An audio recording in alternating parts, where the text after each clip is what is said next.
Sous la houlette du musicien Philippe Barré, en 2010, une rencontre improbable entre Boris Gamaleya et Gilbert Aubry. Des chemins différents, mais une amitié inoxydable. C'est surtout lorsqu'il est revenu qu'il a développé son œuvre poétique, marquée par la Russie et l'orthodoxie aussi, et marquée par le combat contre les injustices, avec un enracinement, je dirais, mystique russe et profondément réunionnais en même temps.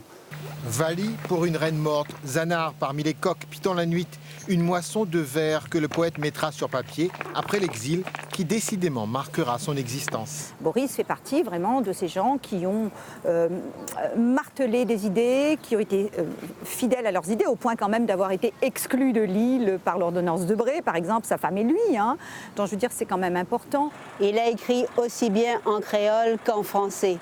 Le conte, le lièvre, Isavabal, par exemple, que jusqu'à aujourd'hui, nous apprendre bonne maman à l'école. Donc Boris, une icône. S'il a fréquenté le Parti communiste réunionnais, au lendemain de la rupture, Boris Gamaleya mettra toute son énergie dans la pensée réunionnaise. Un héritage littéraire que Jean-François Samelon a commencé à organiser.